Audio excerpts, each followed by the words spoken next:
Welcome. You're listening to My Magical Horse, the podcast, where we are getting curious about animal communication. I am your host, Jordan Banks, and if you are desiring a more magical connection with your own horse, you are in the right place. Join us as we rediscover our sense of wonder, experience the joy, and feel the magic that horses bring to our lives each and every day. We are so excited to have you here. Thank you for spending your time with us. Now let's get started. Welcome back to My Magical Horse, the podcast. Today I have my friend Rachel Buckle, who I happened to meet 2 years ago in the Intuitive Equestrian with Felicity Davies. And Rachel now has an Instagram page called Messages from Within. And I just wanted to chat with her because so much has happened since we met 2 years ago. And welcome, Rachel. How are you doing today? Thank you. I'm good. Thank you for having me. Yeah, I just, we'll dive into this all deeper, but when we met, you did not have a horse when we were doing this animal communication class, and I know that you had wanted one. And between now and then, you did get a horse named Archie. And I want to talk about Archie because you only had him for like less than a year.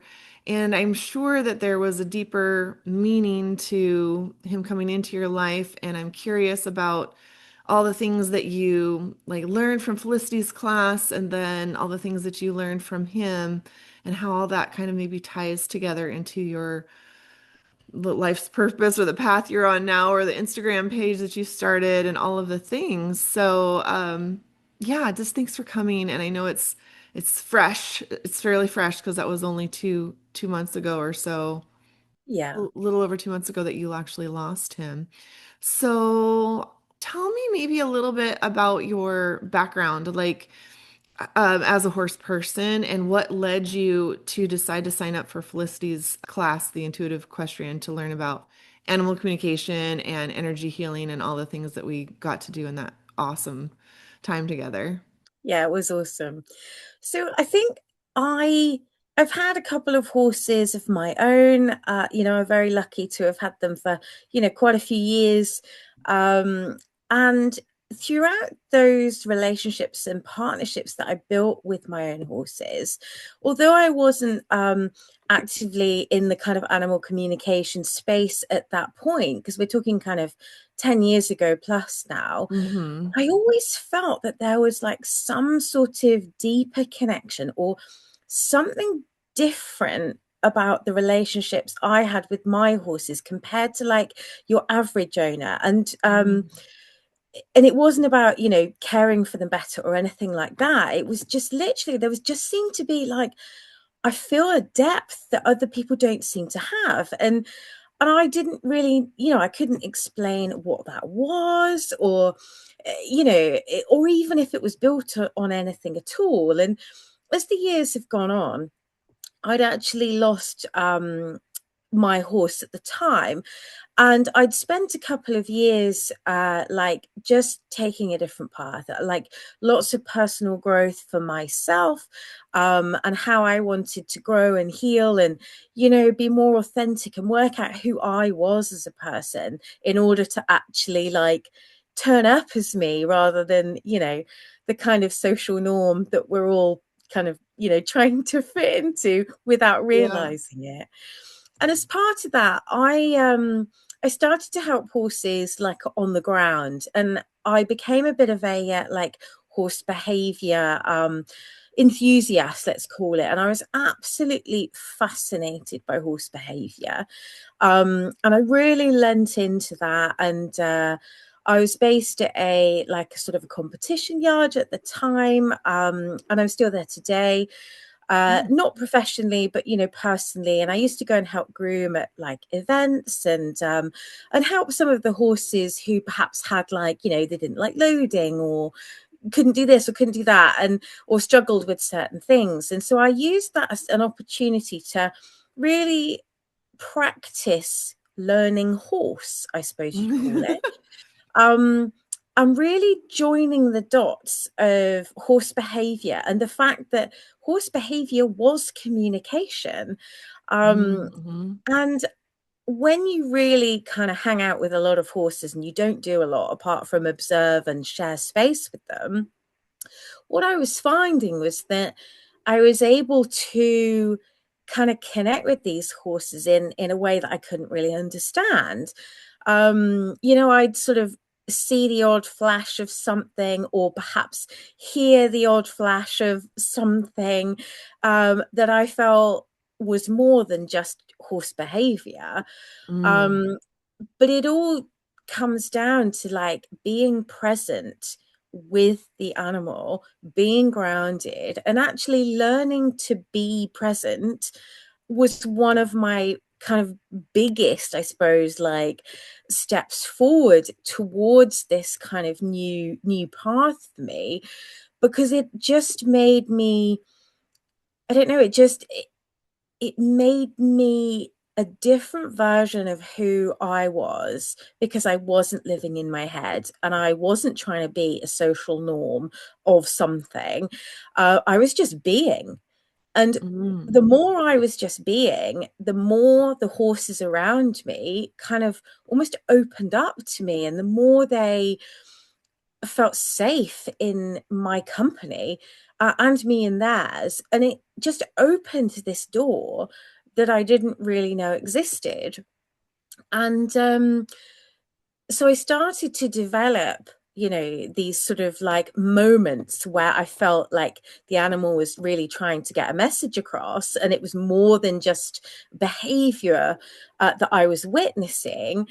And then that kind of the end of where I got to with that coincided with being pointed in the direction of Felicity's intuitive equestrian course. Oh, So that wow. led me into that, and then obviously meeting yourselves and a number of Yeah. other really amazing people, and going through that. Was it 3 months that we were all together? I Like it was think a it was 4 months. I think four it was months. It was a 4 months. Yeah. really incredible amount of time to Yeah. really get under the skin of making sense of where I was at, what I was feeling, seeing, hearing. Um, and I think I really blossomed under that course because I felt for the first time that I was things were making sense, and also that I Mm. felt really like there was a real sense of belonging with the people on that course. And although we were all very different people and perhaps at different stages of life and where we were at with our horse journey, but the thing that really bound us together was that we were all understanding this in our own ways, and making sense of it kind of individually and collectively, which is a wonderful like supportive space. And Mm-hmm.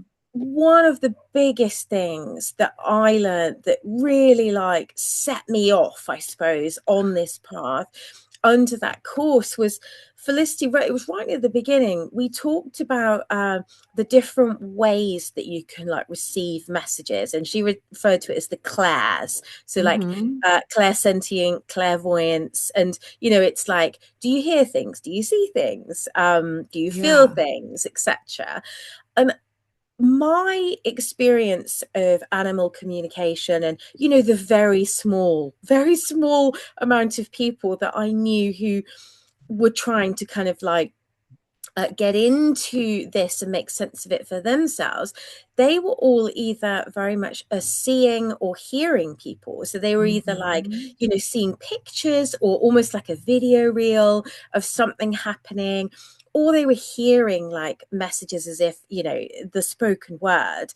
And I was like, well, I can't do that. So I can't do animal communication. That's really sad. um, but the biggest thing that the course and everything that Felicity like took us through was that I just received messages through a different clair, a different way of receiving them. So what I learned was that my gift, or whatever you want to call it, was around feeling and knowing. So Mm-hmm.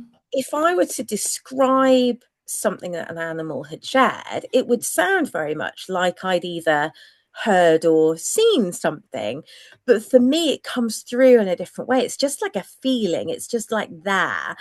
And it's like, well, how do I know that? And then of course Yeah. I started to then lean into that instead of focusing so hard on kind of what I couldn't do, which is Mm. that sort of visual element, and actually truly leaning into the things that actually were like inside of me.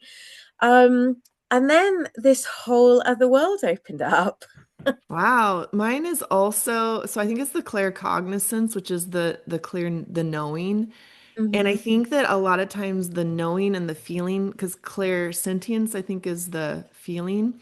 And I think a lot of times people get those two confused because you're like, because feeling you, which you also have, is like when you actually feel it in your body, like you feel a sensation in your body or something versus Yeah, just like something that you know, right? So I too am with you because I'm more of the knowing and I don't know how I know it, but also yeah, concurred that I didn't trust that as communication because I thought that that was just me being, well, maybe me being like empathic or intuitive, but I didn't recognize it as actual animal communication. So tell me more. So you're leaning into the fact that you get the clear knowing and you get the clear feeling. Do you feel like your other clairs have developed since then, or do you feel like you're still very much the clear feeling, clear knowing? think it's a bit of both. Okay. Definitely the kind of knowing and the feeling are still my primary kind of like mechanism that the messages come through. Um, the other element that I found so important, and I don't know if this is similar for you, but I find the way that I then express a message that's come through, I have to have like a piece of paper and a pen Mm. next to me. And then as like the feeling or the knowing comes up, I literally just start writing. Um, but otherwise, I don't think like it doesn't have like a way of coming out unless I do that. Yeah. Perhaps Yeah. that's different for people who are more like naturally towards the seeing and the hearing. Maybe they don't need pieces of paper and pens, but for me, that has been an integral part. So once again, just learning something that was so simple and so easy meant that not only could I lean into my natural way of receiving messages, but I could also like capture them in the moment, and they just flowed out of me almost through the pen hitting the page, which is incredible. And to your question, I definitely see and hear more than I have done, but I still wouldn't say that that would be like my either primary mechanism Mm. or something I'm really confident in. But Yeah. definitely that is part, like it comes in now. It's not just an exclusive sort of feeling and knowing space anymore. There's definitely more.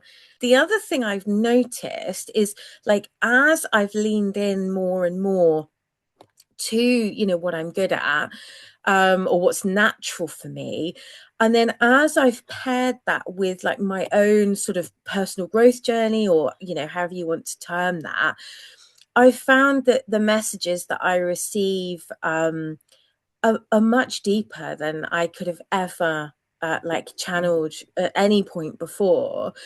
And a lot of people, if you have a problem with your horse, generally that's why people come to animal communicators, is to make sense of things, or perhaps find some answers or join some dots because they were having, something that wasn't ideal happening with their horse. And I found that that kind of slightly more surface level Q&A isn't really what I do, and it's not really what Mm. comes through for me. Um, so I'm quite like niche in the sense of, if you have like an animal communication through myself, it's probably going to throw up some quite deep messages around the owner, or the carer for the horse, or those involved with the horse, and what the horse would like from the humans around them. Mhm. um, and perhaps, like just kind of setting out some things that are deeper in their relationship or their partnership.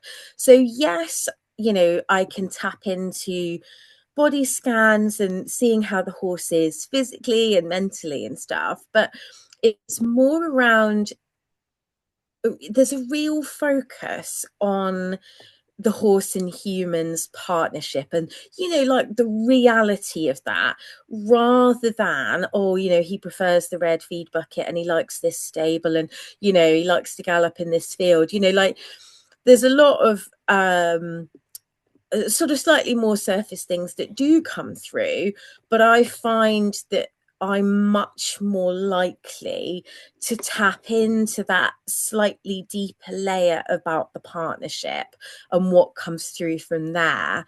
Which, Can you give some examples of just like, you don't have to say who it was, but can you give some examples of what that might look like for people to understand what that looks yeah, like? I think it's like the what would you call it? A bit like a sort of like a therapy session almost. Yeah.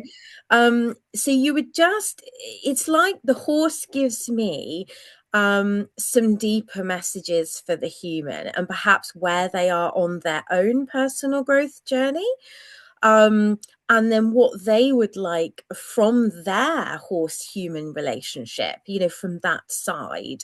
So it would be more things like, trust your intuition, be your Mm. authentic self. It's like it delves into the specifics around those types of areas, which is like, it's beautiful. And the way the messages come through when you're talking at that much deeper level, they are sent with like so much love, so much gratitude, and there's like zero judgment. They're just like putting it out there, and they're like, I see you.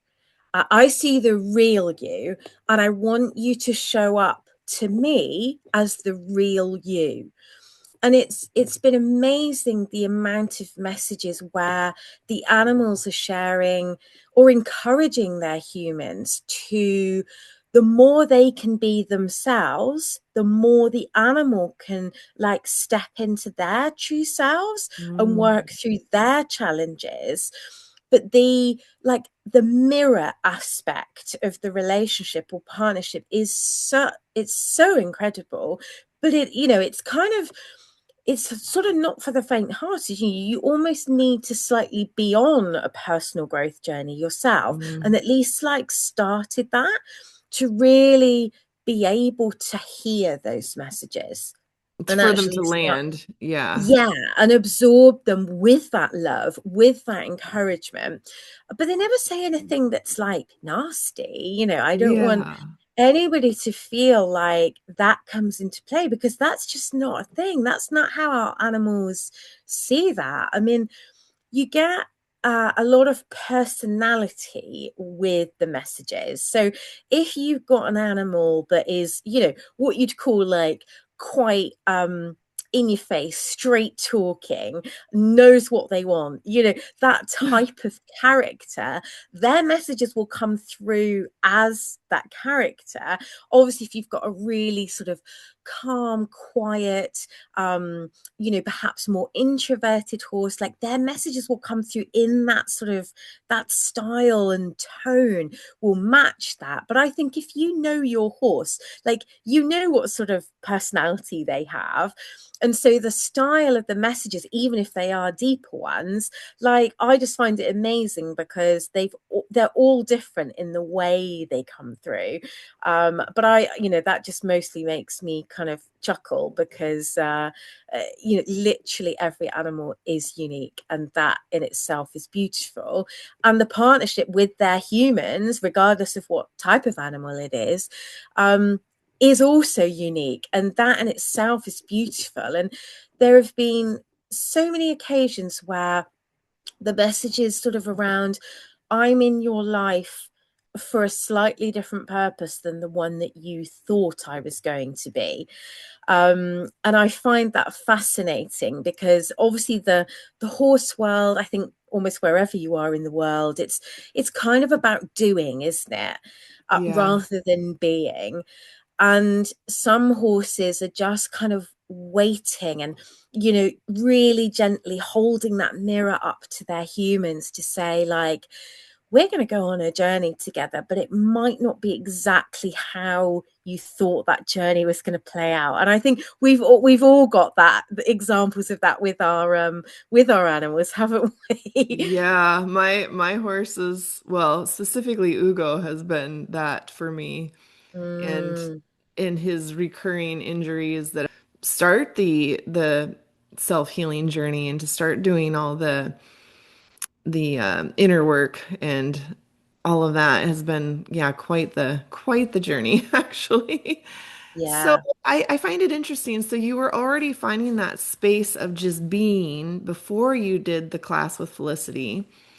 That's cool because I didn't really find that space until much later.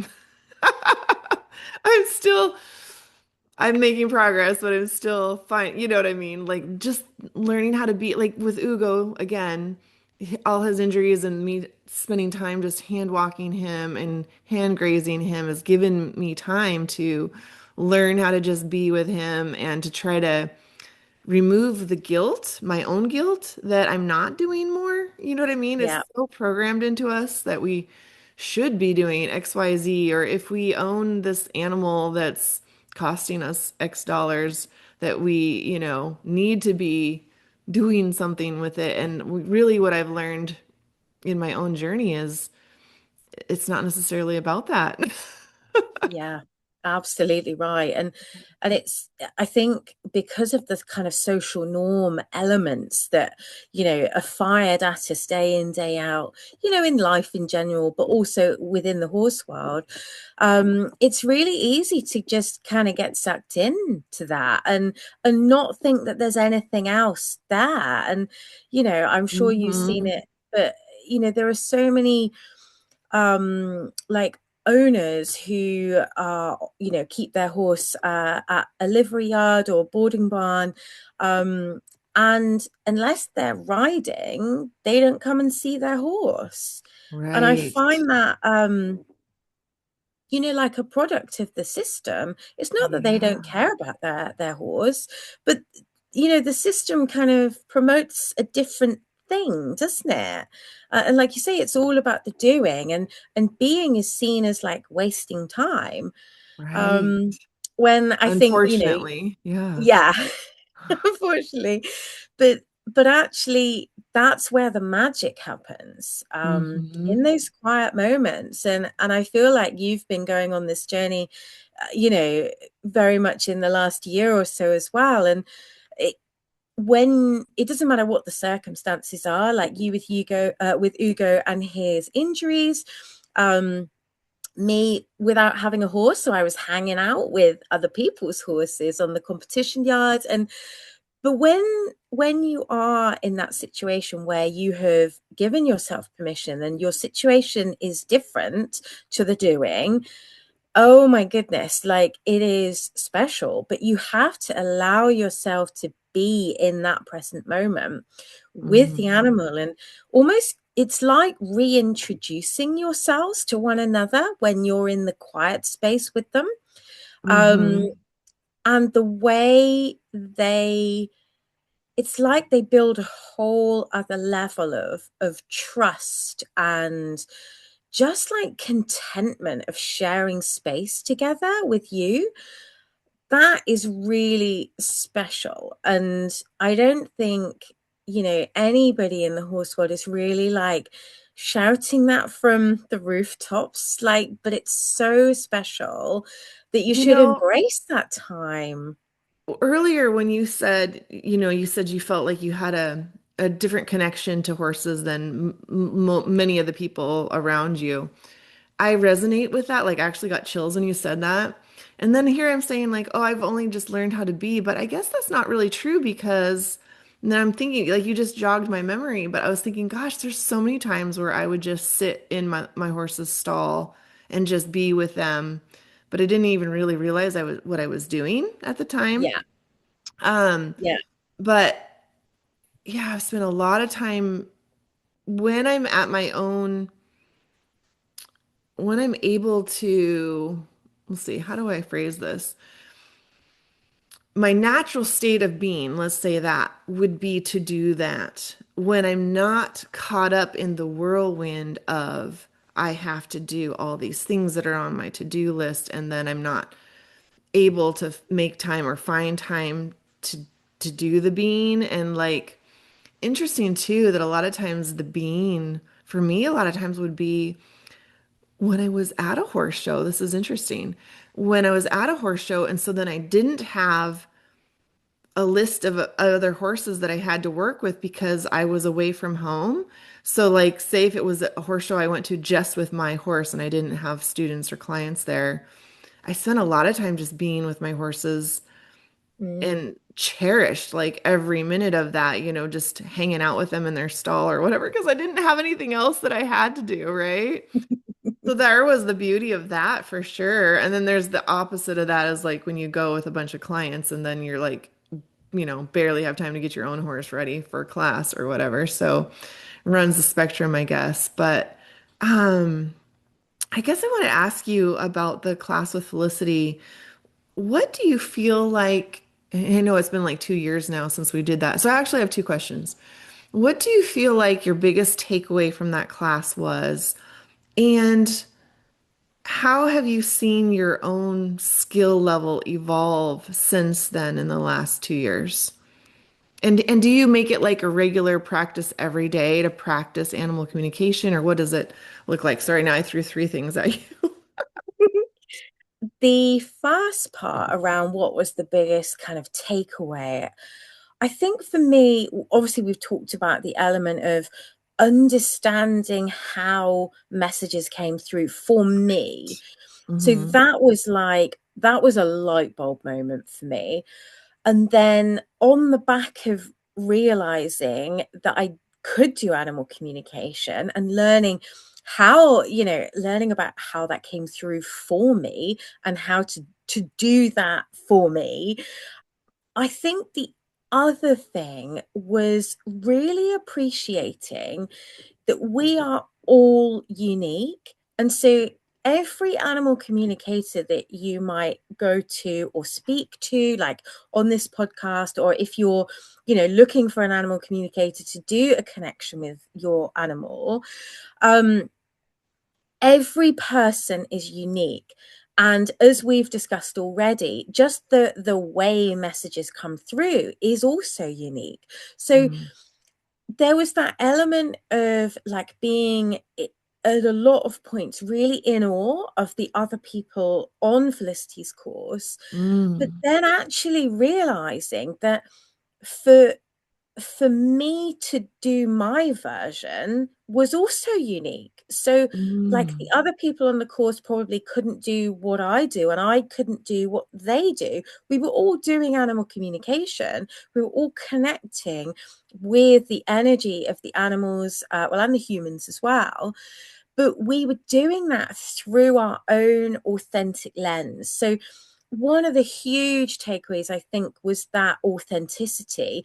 And also, there's just no point in wasting time and energy comparing yourself, which is obviously something um, that we all tend to go on a journey around in our lives at one point or another. But it really made me think, no, like, I am unique, as are all these other incredible people. And I think I've sort of seen that since then as well, in terms of connection and energy is everything. How that like manifests in what like way you do it is almost irrelevant.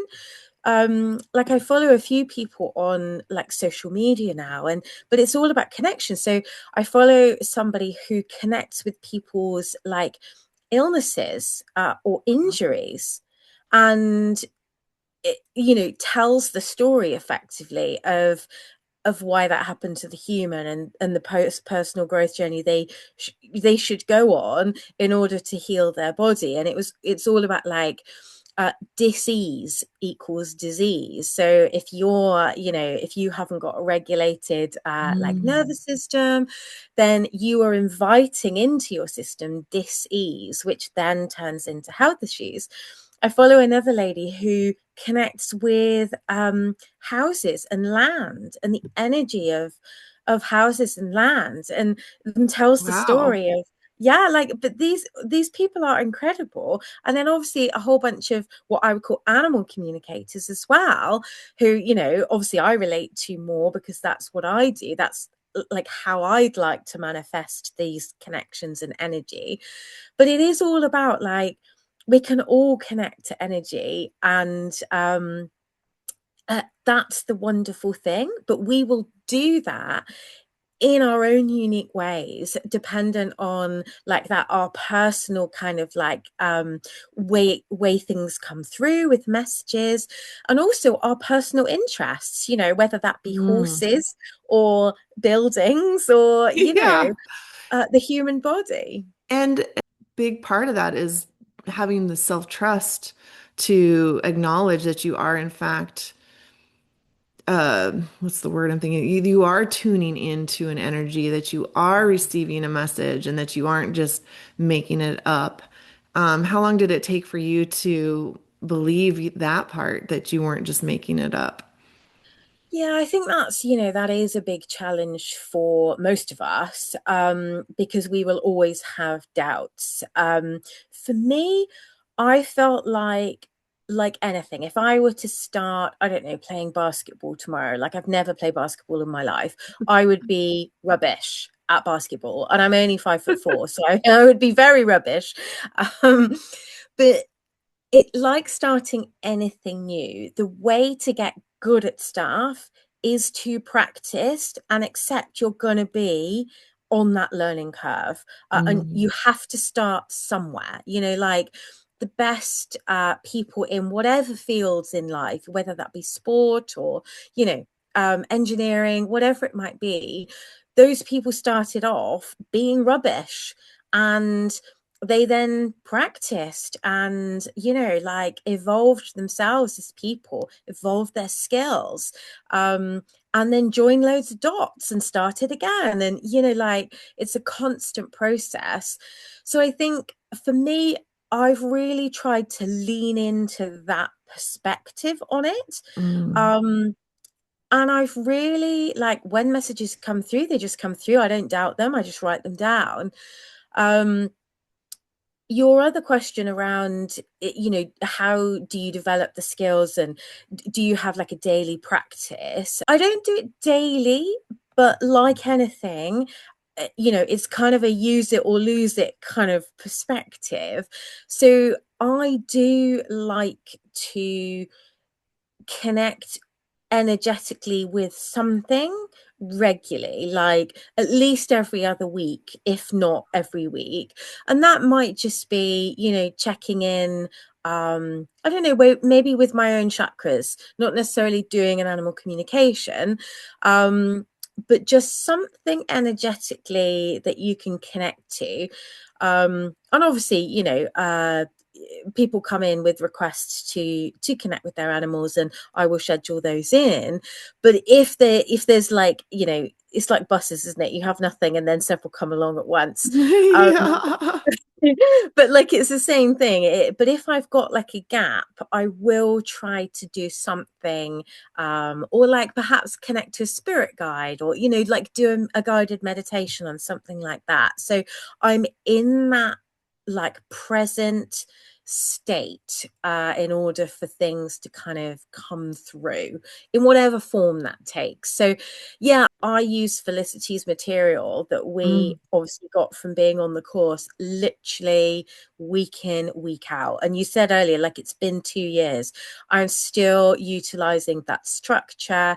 And I absolutely like feed off of that structure because it's just something that I then don't have to worry about myself. I can just focus on the messages, the animal, the chakra, the spirit, whatever it is that I'm trying to connect to, I yeah, can focus on that. So that material has also really been a huge bonus of doing the course. that's cool. Have you done any other courses besides hers, or was hers the one that you did and then you ran with Yeah, it? yeah, around with it. I had been on an animal communication like weekend course here in England before Mm, that. Which was like a sort of a bit of an introduction, really. mm, But it was Felicity's course that gave me that sort of breadth and depth and confidence because I felt like I understood it all of a sudden, rather than, yeah, mm, sometimes these things come through, but I couldn't like. I'm very much someone who I gain confidence by being able to explain things to people. And if I mm. can't explain something, even if it's just to myself, like that, I feel quite awkward there because I'm like, yeah, but I don't get it. So after Felicity's course, I kept practicing and I kept going through the structure and I kept leaning in, which all of that helped, confidence, the depth. Obviously, I continue my own sort of personal growth journey as well. So that, it opens up more doors and you just keep walking through them. And even like the questions that I ask animals now, 2 years down the line, they've evolved too. Some of the Yeah. questions are deeper, and the different directions that you perhaps take the sort of conversation with an animal in, it's different now. And I love that. And I think too, just from my own experience, the questions that you ask are so important Mm. because if you don't have the right question or you don't know how to word something, you might not get any response. I mean, like, you know what I mean? Like I feel like that was a struggle for me in the beginning was just like trying to figure out how to ask just in the sense of trying to practice. You know what I mean? Like you're just trying to come up with stuff to communicate and practice. And I felt like my own horses were kind of like, you already know the answers, so why are you asking us these questions? And also the it's that distinction as well, isn't it, between asking yes no questions and then being confident enough to almost do an open-ended question where effectively you have to Yeah. have it's not a yes no answer, it's a conversation that comes back, Yeah. that when you can trust in that, then I think it is really beautiful, the messages that you get through. But that takes practice, and you've got to start with the sort of more yes no answers, I think, and really like get your foundations, and then after that, once you trust in that, then I think more messages come through, which are Mm. much more conversational, like in nature.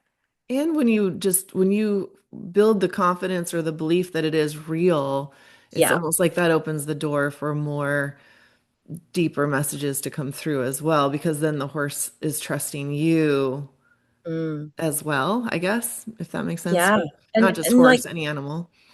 every single one is different. So you you soon learn that you just have to take that interaction, as it is in the moment, rather than having perhaps any preconceived ideas, or like because it ends up being just what it needs to be.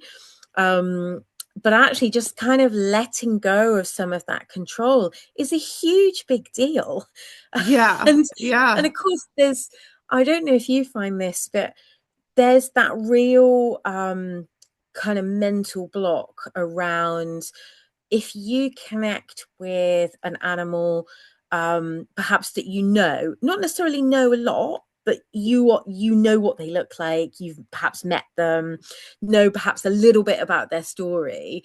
There's a confidence that comes with that. The process of connecting with the animal themselves is no different, but I always find I feel a lot more confident, with messages with animals that I already kind of have an awareness of. Mm. Whereas I think it is a huge, huge moment when you start to connect with animals and humans, who you literally have never met, and they could live anywhere in the world. You have absolutely no reference points for them at all, apart from like a photograph and anything that the owner has shared in terms of perhaps what they would like, topics they'd like you to ask about, etc. And Yeah. that is huge, because it's literally like jumping off the cliff. And what you were saying earlier around, um when do you like trust that what's coming through is real, that is the biggest moments, is when you've literally never met the person or the horse, or whatever animal, and so you go through the same process, but the feeling in you is one of like utter terror every time. I'm hoping that might change. um but and also the other thing Oh. I've found over time is there are some connections that literally feel like the animal is like right here in front of you, like you're having a two-way Mm. conversation, and others they feel so distant. And once again, Interesting. it's that leaning in, trusting what does come through, even if it feels more distant, or even if the messages aren't quite a woo, like Yeah. forthcoming. Um, but once again, each one that you do almost tests you in a different way. And I mean that in a beautiful sense. Um, because you have to roll and accept what's happening in the moment, and almost like trust the process, Yeah. and trust the energy and the connection. And if kind of random colors or anything at all that you believe is random comes through, that might literally be a missing piece of the jigsaw for that animal and the owner. So you have to learn to like let go of any element of control. And I think that is a great life lesson in its own right. Yeah, I was gonna say the beauty of doing the class with Felicity and when we would practice like weekly, somebody would volunteer an animal and we would, or one of their horses, and we would connect with them and then share it in our group. But I was thinking about when you were talking, I just had this flashback to a different class I actually took with Shaylee Evans, and it was just a weekend thing. But we were connecting to horses we didn't know, and I remember telling her like, I don't know, like I'm seeing turkeys. Like this doesn't make any sense at all. Like why am I seeing a turkey? And she says, "Oh yeah, that horsey lives in, I think he was in Tennessee or something." She's like, "Yeah, we have wild turkeys and he sees them all the time." Amazing. And I was like, "What? That's nuts."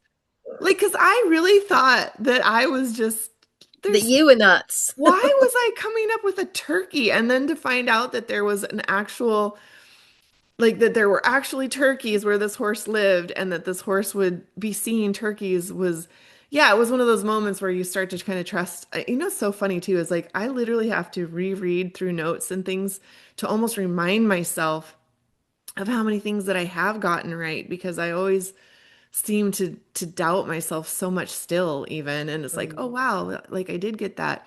But actually this does bring into a note from one of the connections you did with Ugo actually, and you had said, I don't know, I'm seeing a sheep, I'm not sure why I'm seeing a sheep. Now this is the funny part, you connected with Ugo, a sheep came through, not much else information came through. And I was like, what time did you connect with him? Because I had been riding a horse past a sheep on our driveway. I wasn't with Ugo, but like he and I are in tune enough that he must Yeah. have picked up on that energy. And then he showed you this sheep. I mean, I was like, wow. And it was like literally you connected with him 2 hours after I rode past that sheep. It was so funny that that came out. Isn't that weird? It is crazy, isn't it? And like the whole you can't make it up. It is so true. You just have to trust what's coming through, even if it makes no sense, because the sense part is the logical part of your brain getting involved. Yeah, Um, and any time we're trying to do anything with connection, it's the other side of the brain that we really want to be using, that true. intuitive of side. But of course, we are humans, so all of the logical side is going to kind of try and want to come in and make sense of things. I think that's just Yeah. And it's just us being human.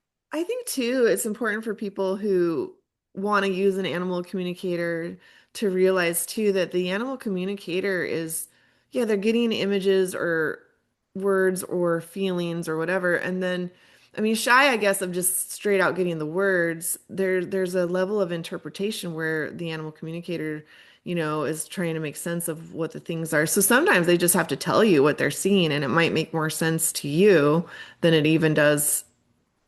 I mean, to you, meaning the person who owns the animal, than it does to the communicator. Let's talk about your Yeah, messages from within, definitely. is Rachel's Instagram page. And I can't remember when you started that. I know it was after Felicity's class, but how long after the class did you decide to start that page? And maybe talk about what you do and like kind of what your, what went into starting it. Like what was your purpose of starting it and what do you do? mm, Happy to. So I think it was about probably a good 6 months or so after the course that I decided to set up the page. And the messages from within page for me was like that next step, um, in terms of bringing like communication and connection kind of as a field of work or whatever, like, to life.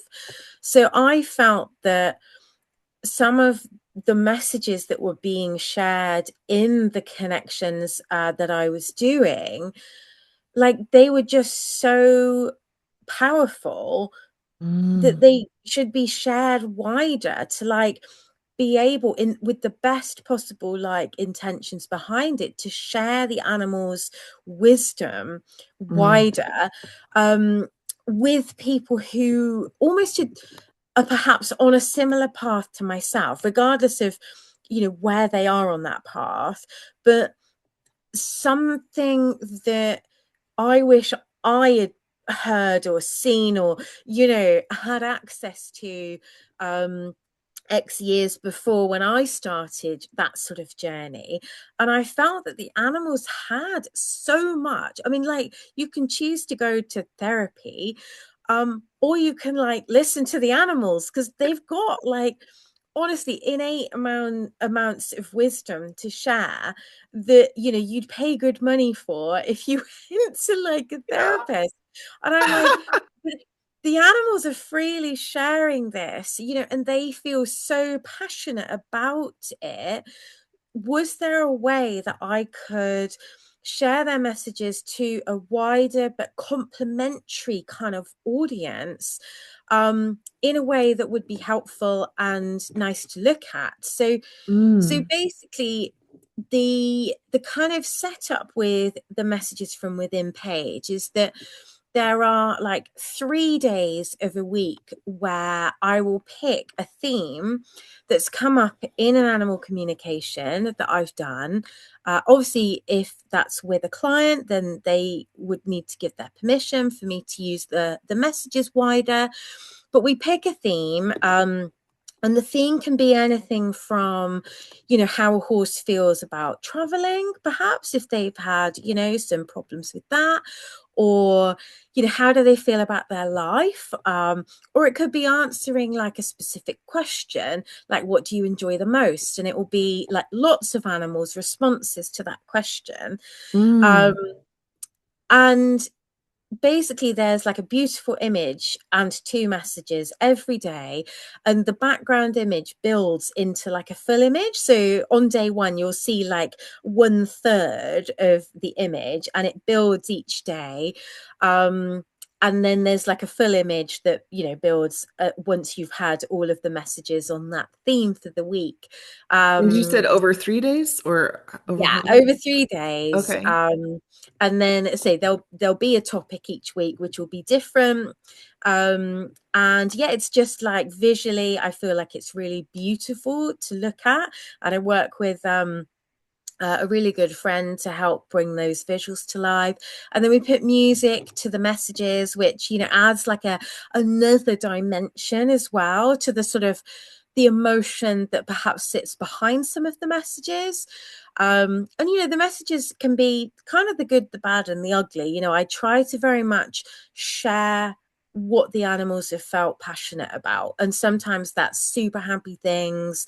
Okay. Um and sometimes it's sort of traumatic events that have happened in their life that Mm. perhaps have framed them and their behavior in some way. Mm. But kind of almost sharing the story, so perhaps other people could see that, oh, my animal does that, maybe I should think about this a bit differently. Mm. Um and yeah, so basically you can choose to have an animal communication with me, where that is just shared between myself and the owner. Or if you'd like, for a slightly discounted rate, I can do the same communication and then utilize some of the messages that the animal brings through for future versions of the messages from within, like theme of the week. And it's Got been it. really interesting because, like, people who have obviously they receive the communication, and it could be like months and months later, like 6 months later, when their animal's like topic sort of comes up on the page. And they said to me, like, it's amazing how you can see it just written down almost like on an email, and then you can see it like dressed up, in all its finery.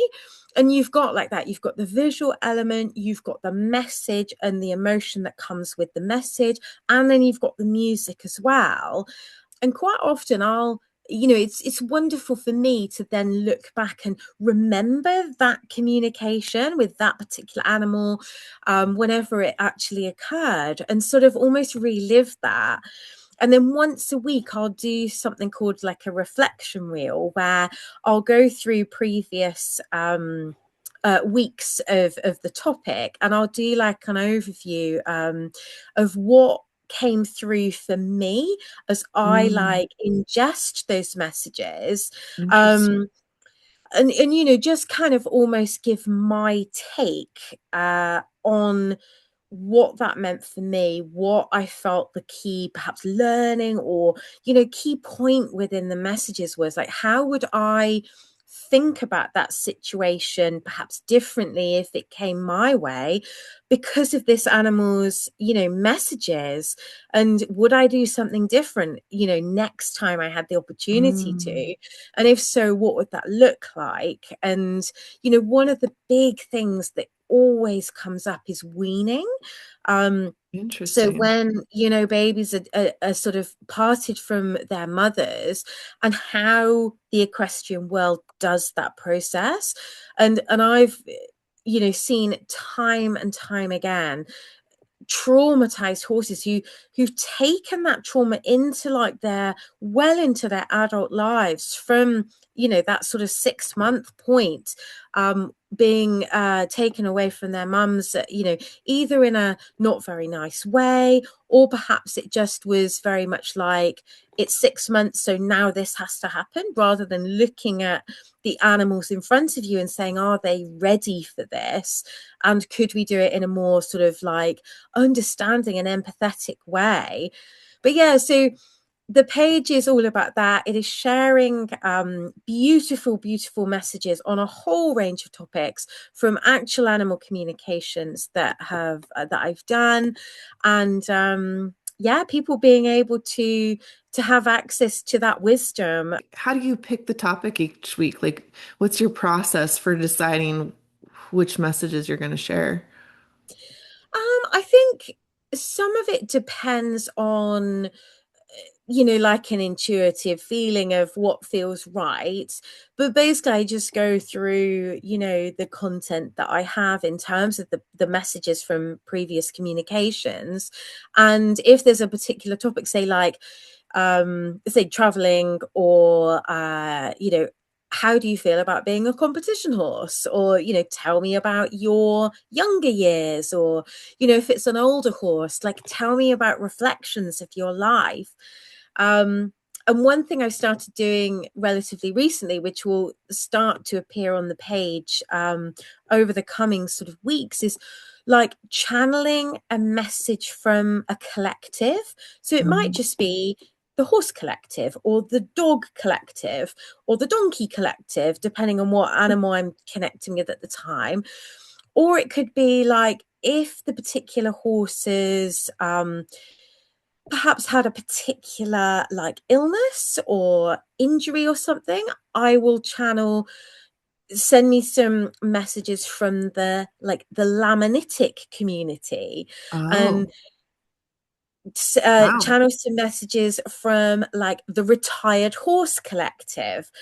And it's just fascinating what you get, because you're effectively asking the animal that you're connecting with to become like the vessel, and Mm. asking them, almost, it's like you're channeling them channeling, Oh, which is interesting. incredible. But Yeah. honestly, some of the messages that have come through on those sort of channeling topics have been, I mean, I just find them mind blowing, because there's so much that we can take forward as like animal owners, horse owners, just thinking about that sort of collective thoughts from a group of animals with a particular kind of topic in mind, like utterly fascinating.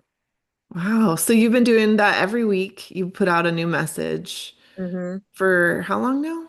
A year and a half, I think, Okay, yeah, almost. yeah, Yeah. that sounds about right. Wow. Okay. So there's got to be a lot of info there, Mm. a lot of wisdom for people to go check out if they go to your page. And then you said they could book you for a animal communication session through that page as well.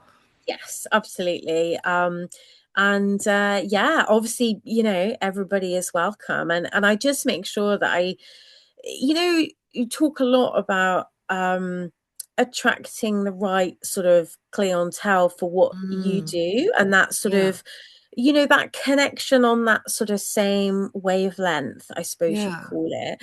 So I'm really open with potential clients, explaining to them around the fact that I tend to receive slightly deeper messages about the partnership, um, rather than the slightly more superficial elements of day-to-day routines, and just make sure there's that alignment between myself and any prospective clients, because I think that's really important too. And the messages from within page is not, it doesn't have thousands of followers, but what it has grown into is a really like authentic and aligned group of followers. Mm. And that for me is like the perfect outcome, because the sort of quality over quantity element, I suppose you'd call it, but that alignment is everything for me, both on my path and what I'm trying to kind of share with the world through doing my little thing. Right. um you really want to be able to sort of share that alignment with people who come to you. And when that works, obviously it's absolutely brilliant. And because the amount of connection you have with the owners, and how they Mhm. take perhaps the messages forward, and a lot of answers to people's questions, regardless of how superficial the question might seem, it always has a deeper answer, meaning, mirroring, you name it. It's just whether the person and the animal are at the right stages to be able to digest that. And Mhm. one of the hugest things on my own journey has been, how do you deal with your ego? How do you drop the ego and be okay in that space? So your ego's Mm. not always trying to, be there, obviously protecting you or trying to, but it generally isn't overly helpful because it kind of places a mask over the reality. So like that's a mess, like that's something that you're helping your clients navigate. Is that what Mm. you're saying? Yeah, I mean, I wouldn't say I'm helping them navigate as such. Oh, It's more bringing that into their into awareness the awareness. through the messages from their animals. Yes, So got it. it's like the animal sees the real you. So if you and I were to meet, in person, and I'd be like, "Hi, Jordan, how are you?" And you'd be like, "I'm fine, Rachel." Now you could say that and be totally not fine. And Right. we've exchanged like a superficial interaction. I've taken you at face value, thought you're fine, and then the conversation moves on. When you pitch up face to face with an animal, they know you're not fine, and Right. they feel that lack of kind of inner honesty or authenticity, truth, whatever you want to call it, between how you're presenting on the outside versus how you are feeling on the inside. And learning that for me has been huge because there's just no point in pretending. There really isn't. And the Right. more the more you pretend, the more you confuse your horse because they're like, Mm. whoa, this feeling is mixed here. What's going on? And it's that kind of thing that really builds or erodes trust with your horse. And I Mm. think, that's something that has been a real powerful learning point for me is you've just got to show up as who you are, Yeah. and we I all have love good that. days and we all have bad days. I love that you brought attention to that because it's so true. Like, yeah, you don't want to be sending them confusing signals. They don't trust you if you aren't showing up authentically and like aligned in your thoughts, feelings, actions, all of it. Yeah. Wow, so many things. So when you connect with a client horse, what's your process? Like, do you have them give you a list of questions ahead of time? Do you do it live with them, or is it something that you're doing and then you send them a report, or what does it look like? Yeah, so I'll ask the client, if they have any particular either specific questions they'd like me to ask or topic areas. So I can ask a horse like that about Mm, loading or being at a show or anything in particular that is of note to the owner, so they will send me that as part of the preparation. And then so it's really a mixture of both. I then will ask a set of, like, I would call like foundation questions, like, how do you feel physically, how do you feel mentally, how do you feel spiritually, um and what do you enjoy the most, what do you dislike, those sorts of, like, just kind of slightly more conversational things. Then I'll generally ask the client's questions somewhere in the middle, and then I'll just allow the horse to kind of guide the conversation. mm, um and if they've given me a particular answer to something, that might then lead to like a supplementary question or tell me more about X, Y, or Z. And so I try to sort of leave that to be quite intuitive. And then I would generally ask the animal if they have messages for their owner or whoever the humans are involved. Um, and then I would usually wrap up by asking the animal if they have anything else that they'd like to share. And do you know what?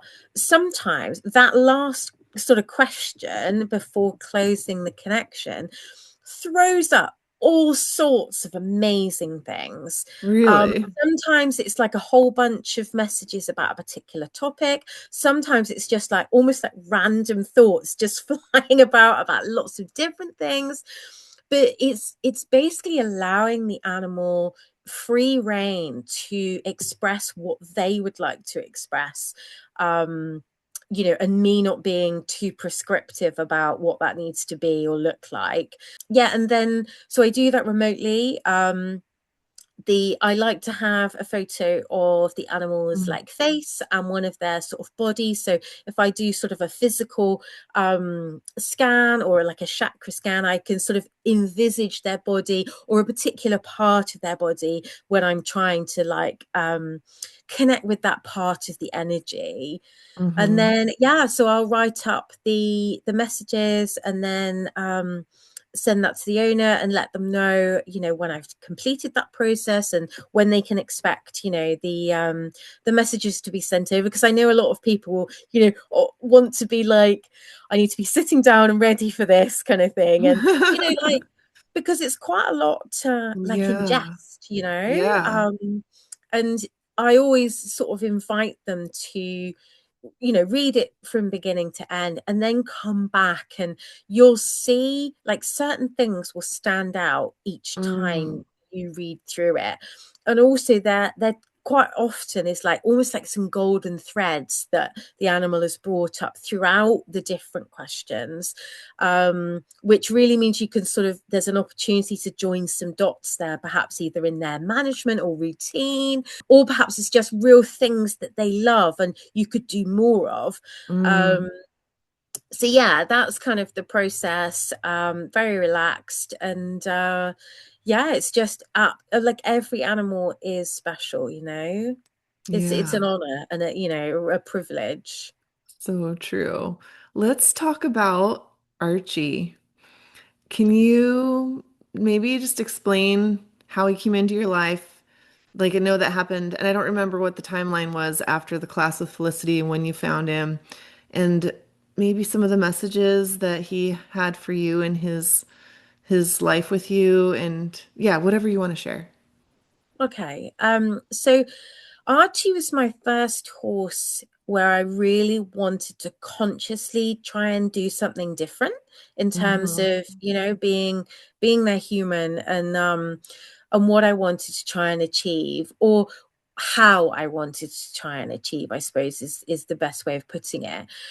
And my ethos with having a new horse was very much about the partnership is everything, and anything else that we may do together is like a bonus. Whereas before, like following the social norms of the horse world, my previous journeys with my previous horses had very much been about the doing element and what we were going to sort of achieve together. Now, don't get me wrong, I built incredibly strong partnerships with my horses, and that part was never forgotten. But I was at a completely different stage of my life when looking for Archie, and I really wanted to consciously put that into how we developed, as a partnership. So Hmm. yeah, it took me ages to find my horse once I was in a position to be able to go out and look for one. And I tried quite a few, and it was just like, yeah, no, not quite right. And then I met You tried them Archie. like you were riding them. Yeah, so you Hmm. go for like a viewing, and Yeah. you watch the current owner ride them, and then you sort of hop on if you feel like that's a good choice. um and then yeah, you obviously make a decision based on the feel that you get. And literally Archie was incredible. Like, he was, for me, utterly perfect. And of course I would say that, wouldn't I? But he was gorgeous, like an absolutely stunning horse to look at, beautiful like markings on his face.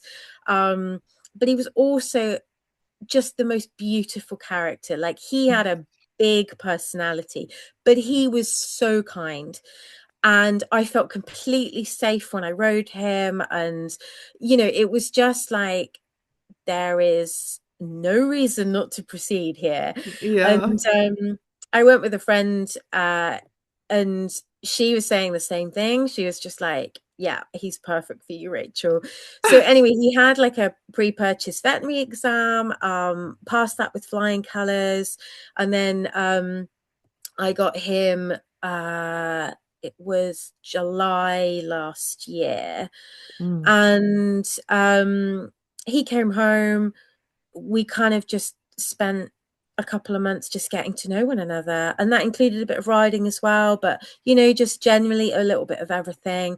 I spent a lot of time hanging out with him, and just being together, like we were talking about Hmm. earlier. That was a really conscious thing.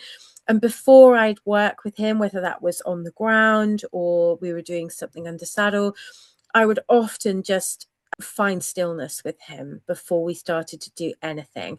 And in that stillness, I was able to see where he was at that day. And he was able to build confidence and trust that he could share where he was at, on that day. And that I would actually, like, I wanted to hear that. And there was like a two-way kind of interaction that wanted to be built. And it was really interesting because I only had Archie for 7 months. And you can imagine, with getting to know a new horse, like how quickly that time flies before Yeah. you've really done much at all.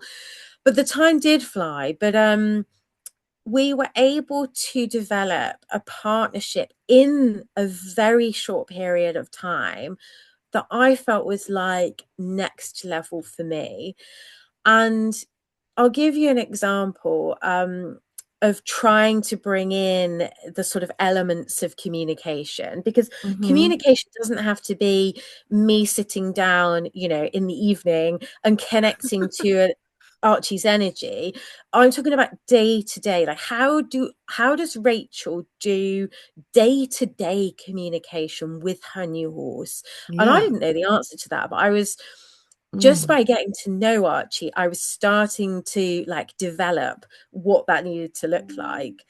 Um, and it was little things, like I'd ask him yes, no questions in the stable, like about how he was feeling, or did he want to go for a trail ride today, or did he want to do something in the arena, or, like, do we do groundwork? So I started asking him questions, and then, like, every few days he'd get the answer, and then, every few days I'd get to choose. But it was great because it enabled that communication, like the avenue to be open. And I used to stand and sort of put my hand on his shoulder, and I'd ask a question and then almost like do sort of the sway test, where you Mm. have like a yes and a no. And I'd close my eyes and do that. And he, time and time again, was trying to share with me that he wanted me to open my eyes and be present with him. Anyway, I managed to, like, get the memo eventually. And so I stood, put my hand on his shoulder, I asked my question, and I'm literally talking to him. I'm having a Yeah. conversation like we are now. I'm not doing it in my head. Um, and he then showed me his yes, which was to blink. So Oh. he was trying to Well, he show me wanted that, your eyes open. yeah, he was like, look at me. Oh, and wow. and it, honestly, it was so beautiful, Jordan. Such a small thing, but in terms of me understanding him and him understanding me and opening up that two-way flow of information, that was such a huge moment. um Wow. so yeah, if his answer was yes to the question, he would blink and it would be so obvious, like there was no doubt that Oh, I he love was, that. yeah, like it wasn't just he was blinking, he was Yeah. answering a question through the blink. And if there was no blink, it was a no. Um, so That's so that was cute. brilliant. Uh-huh. And yeah, basically, in terms of our, like, ridden side of our relationship, we never properly got going. And I did ride him plenty, but we were Mm-hmm. never able to kind of get into any kind of flow or progression. And he'd started to do a sort of bronc type movement every time Mm. we went up into canter. It wasn't like a bucking thing. It was almost like a pogo stick move. That's what I called it. Because he was sort of like just all 4 feet were coming off the ground. And I was like, there's something not right here. And he didn't do that when you tried him. No, he didn't.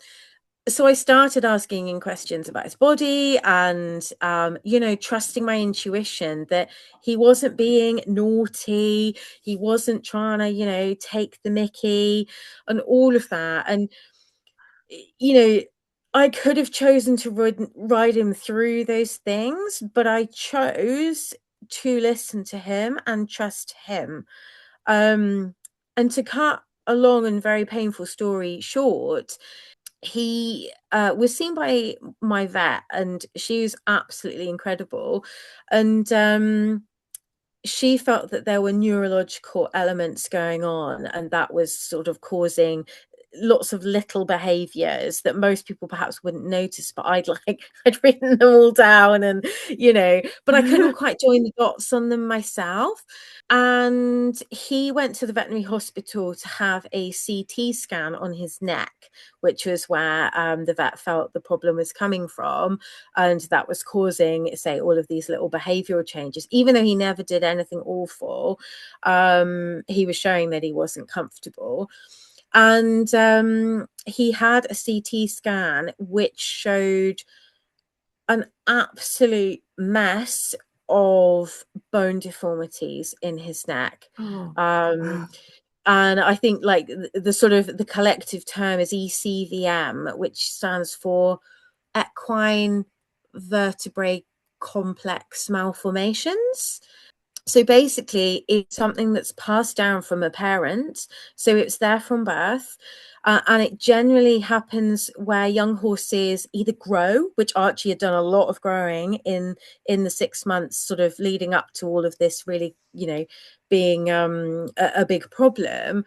And obviously, where he'd grown as a young horse and was in work, all of a sudden, these malformations on all of his neck vertebrae started to poke into his spinal cord and Oh, narrow like the gap, in the middle of the vertebrae where the spinal cord runs through, where they should have plenty of room. He had multiple areas within his vertebrae that did not have room and, were compressed. There was compression on his spinal cord. And the vet took some x-rays before they did the CT, and down at the very base of the neck where the first sort of couple of ribs start, which are sort of behind the shoulder blades, so very difficult to see, um, all he could see on the x-ray was like this sort of mass, and he said, I'm not sure what that is, but it shouldn't be there. Anyway, skip forward 24 hours, and the CT scan revealed that that was effectively like a giant bone deformity on his first rib. So he effectively had like half of an extra rib, which in the canter transition was poking up into his neck cavity and his spinal cord, which was what was causing the pogo stick movement. Um, wow. and yeah, because of the severity of the ECVM present, there was no way forward. There was no way, it wasn't operable. And he was given 3 months to live, with a sort of declining, sort of picture within that, because Hmm. the spinal cord compression would have only got worse. And obviously, when you can't ever predict when that compression is going to happen. And of course, if, for example, I had ridden him through, worked him through his symptoms that he was showing me under saddle, he would have shut down his communication and, like, sort of just sucked it up. And then what would have happened, I'm going to say, is, he would have started tripping, and potentially, depending on how much compression was happening at any one time, he could have literally just fell to the ground and, Oh, injured somebody as well as himself. So the decision was wow. taken, for me not to bring him home, which was utterly heartbreaking. But I had the most special kind of last afternoon with him at the vet hospital. And it's something I will remember for the rest of my life. Like, because of the partnership that we had built in that short time together, it was like the perfect goodbye. Obviously very, very sad, and I'm in Yeah. bits, but it was so like present together. Um, and yeah, like he kind of led down on the floor next to me, and we just shared the most incredible like being together. Like, and he knew, like there was no doubt that he knew exactly what was happening, um, and was incredibly brave. And Wow. I do feel like there was deeper meaning to our us coming together. And people have come up to me since, because everybody was in shock, me included, but nobody could believe that I didn't bring Archie home, because it all happened like it was such a shock to the severity of what he was coping with. Um, And he was young still. He was like yeah, 6, he was right? 6, and apparently, Wow. that's like a prime age because it's all about that, them having that growth element, as a young horse filling out into their skeleton. And then, of course, that effectively brought into play these deformities, which were obviously there from birth, but they just weren't in play before. And they weren't visible either on an x-ray. It was the CT that was able to show the level of detail that we needed. Yeah. And so a lot of the horse's lower neck is behind the shoulder blade, so it's a really difficult like part of the horse to see into. And of Right. course, because of where it is, you can't, it was inoperable. Like, you couldn't get to like his extra rib and things like that. So there was just there was no option. And as heartbreaking as it was, I feel like he was with me because I was the one that was going to listen and, not get to the point where he was shut down and couldn't communicate, but actually give him almost like a smooth passage. And obviously, it's taken me a while to really work through my thoughts on all of that and not see it as just Mhm. some sort of, heartbreaking disaster, but Right. actually I mean, obviously it was that, but Yeah. the deeper meaning behind that, I look back now and I think, gosh, what a privilege that was.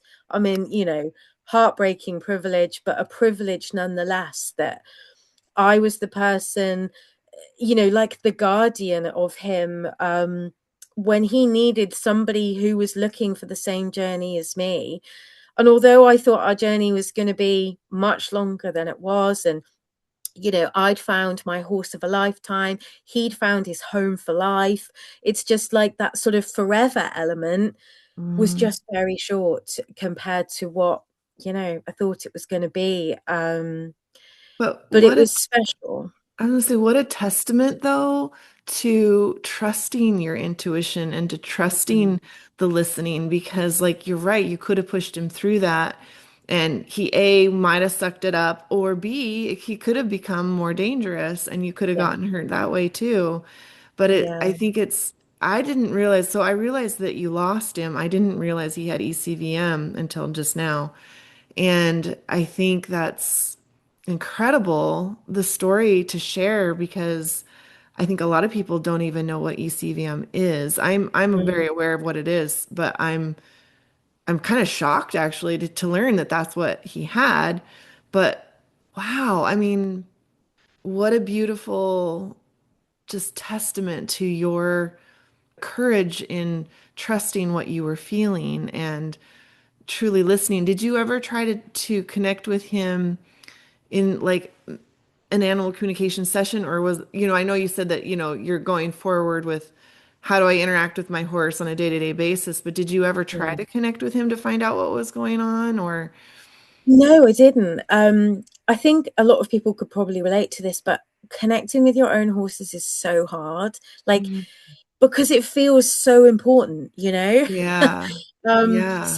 at that point I hadn't, but interestingly, I feel that I will do that moving forward.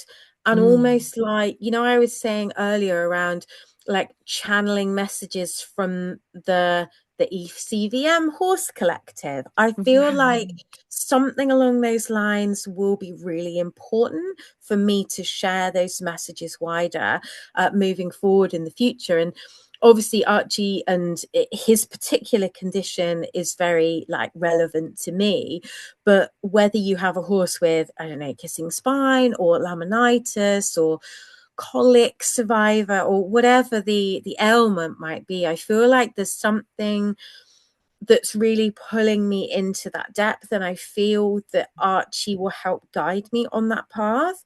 I just have Mhm. to be ready to go there, and at the moment I'm not quite there in terms of it still Mhm. feels a bit raw, but I Yeah. feel like when I open up to connecting with Archie again, that will be a real like expansion point for me and my journey, and I feel like he's going to guide me, and Yeah. although I can't tell you what that looks like yet, I feel like it's going to be really important.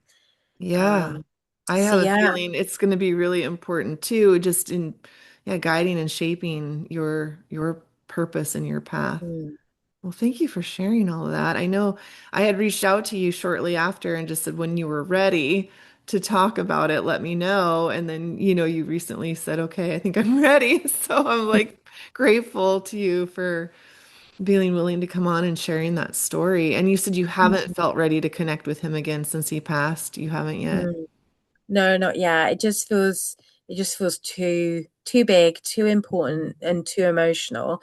And I feel Mhm. like I need to be like I am talking to you. I can be very composed about almost telling his story now, but there are certain bits that still are very, very, very raw. And, I wish I didn't have to think about them. But say the Yeah. more I've been processing this, I made a decision after I lost him that I would navigate this grief journey using connection, because I'm very much somebody that, like, if I'm in the mood for connection, all the factors are right, I will lean right in. Whereas when they're not right, like if I'm tired or, like a whole bunch of things, busy, I tend to just go, I'll come back to that.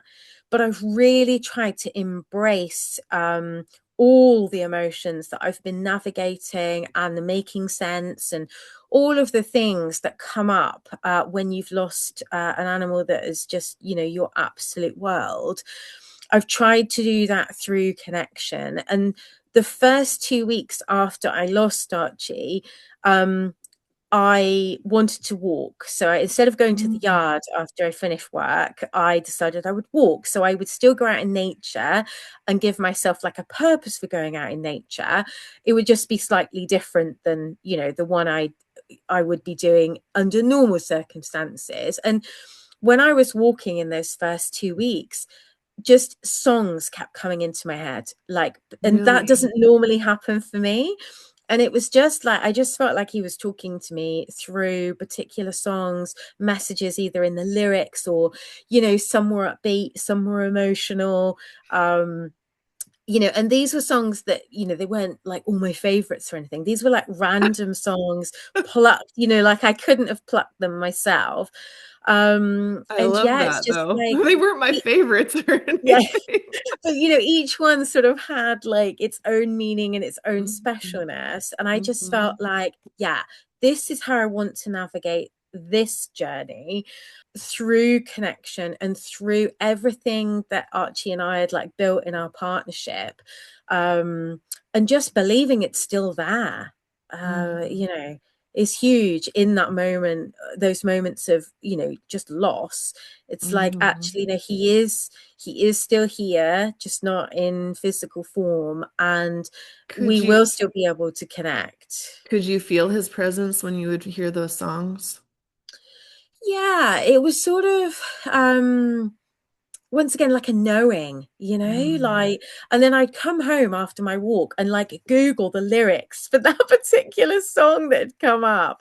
And it was so funny because I wouldn't think about the song before I went out for my walk, and I wouldn't think about the song once I'd come back. But the entire walk, when I was out in nature, it's literally like cycling around my head. It was Oh, amazing, wow. as if I was Wow. listening to it on, like earphones. Wow. And what were they songs that you were familiar with, or did you ever hear any songs you didn't know? There was a couple that I really like. I was humming it into like Google and things like that, but Okay. most of them I did know the songs, but Yeah. just they wouldn't necessarily have been ones that like I would play on a playlist, but Yeah. they were ones that I knew, and I could come back and you say look at the lyrics and stuff. But Yeah. yeah, like really That, special. And I think just that practice in its own right, at a time where I was feeling obviously incredibly vulnerable, incredibly sad, it was it was like you need to continue, through connection. This whole journey will be easier if you use, your gifts, everything you've been working towards as part of this process, as well as, just the things I was more familiar with. And I came back one evening and I was like, right, I'm gonna like connect with my own like chakras, and just do like almost like a body scan in chakra form for myself. And I actually put out the messages from that on my messages from within mm, page, in the last couple of weeks. And that was just really laying your heart bare and seeing what came through. And it was a beautiful experience. It's like, this is where I'm at. I accept where I'm at. I'm very sad. But at the same time, like there is a path ahead. And in Archie's honor, I will navigate that path, and I will advocate for him and other horses in whatever way that I can. Um, and that in itself is pretty special. hmm Wow, that's a very powerful story. And I'm looking forward to seeing where this takes you. And, maybe another year or two, we'll have to do another talk and you'll be like, oh my gosh, all these things that I had no idea. That's always what happens. So I'm just eager to Yeah. see where this leads you. But wow, thank you Mm. for sharing that really difficult story about him, but also this silver lining, so to speak, out of why you met him and what Mm. good that you did do for him. And maybe he chose you specifically for that reason Hmm. because you weren't gonna push him and make it worse for him. You actually helped facilitate a really easy transition for him. Mm. Yeah. Could have been so much worse.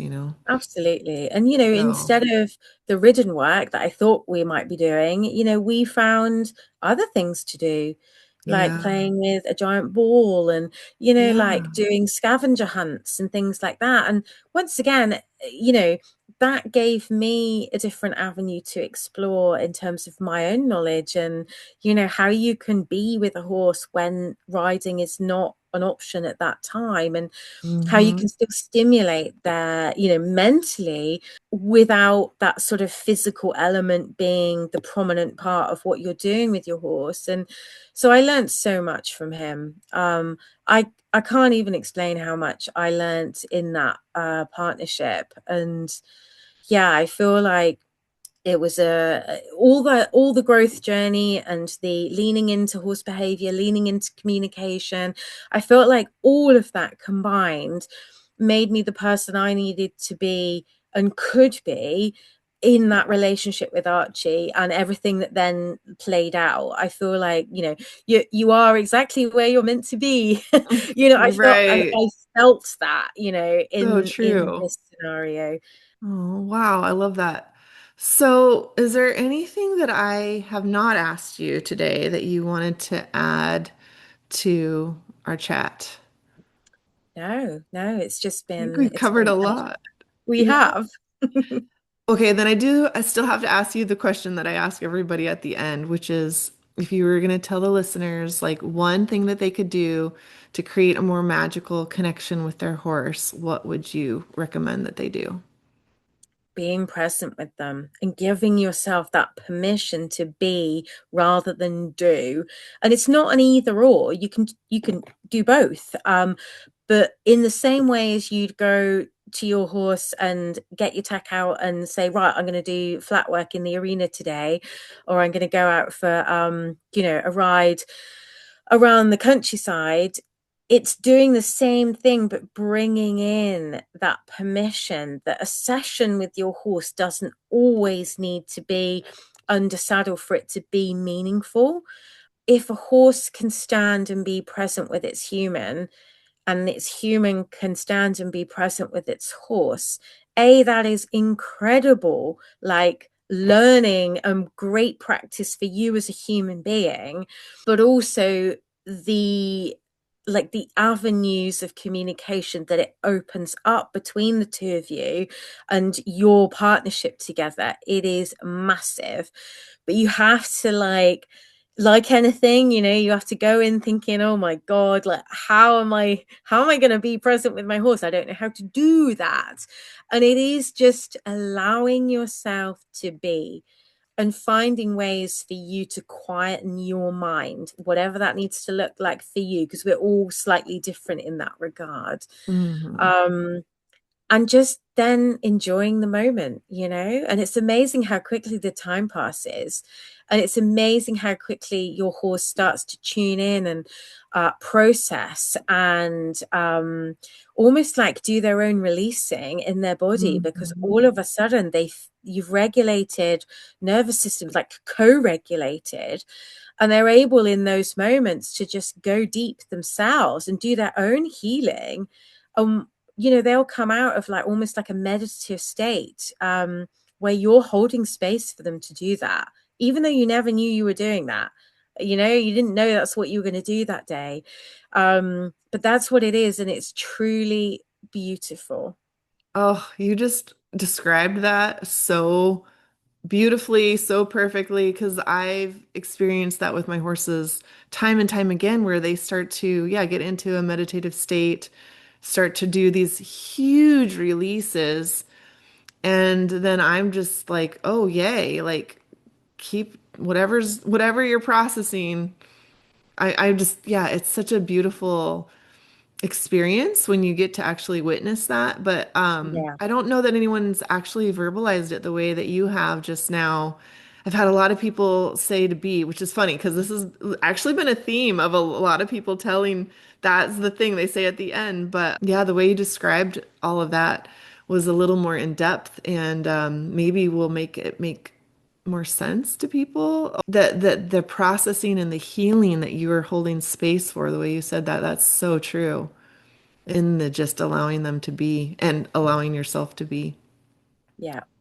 Wow, Rachel, thank you. That was just perfect. My pleasure. Wow. Okay. So, okay, so it's the messages from within is your Instagram. Is there any other ways to reach you, or is that the best way to reach you? That's the best way to reach me. And yeah, obviously, if you have questions, let's have a conversation. And yeah, hopefully there will be, a few more aligned people out there that I'd love to connect with their animals, and all animals welcome. Yeah, not just Obviously, horses. Right. yeah, horses are my thing, but at the same time, the energy of different animals is just incredible, whatever type of animal they actually are. So Yeah. yeah, it doesn't have to just be horses. I know. I always say horse, and I'm like, really, but this is about all animal communication. And I know my magical horse came to be because of Ugo specifically, but all animals are included for sure, which is why I actually even did that podcast with Catherine about her iguanas. So it was a really fun one to do. But yeah, and then this is exactly it. I want people to be able to come and listen to different communicators like yourself talk and then go, oh, wow, her energy really resonated with me. I really want to go check out her page and connect people that way to help people just find the people that they're meant to destined to meet. So Exactly. yeah, I love that part. Well, thank you again. I'll put all your information in the show notes and I'll look forward to talking to you more soon. Thank you. Thanks, Rachel. It was so fun to reconnect with you. And if you, as a listener, would like to follow Rachel on Instagram, go to her Instagram page for messages from within, and it's MSGS underscore from FROM underscore within, WITHIN. And you could also search her name, Rachel Buckle. Awesome. So much fun. And if you'd like to join us at My Magical Horse, we'd love to have you on the journey with us, educating people about what animal communication is, planting the seed, like learning and relearning or revisiting ways to create a more magical connection with our horses, finding that joy that we had from when we were a child, that childlike wonder that we once had that we are trying to rekindle. That's what this platform and this podcast is all about. So find us at www.patreon.com/mymagicalhorse, and we just can't wait to see you there. Until next time, namaste, friends.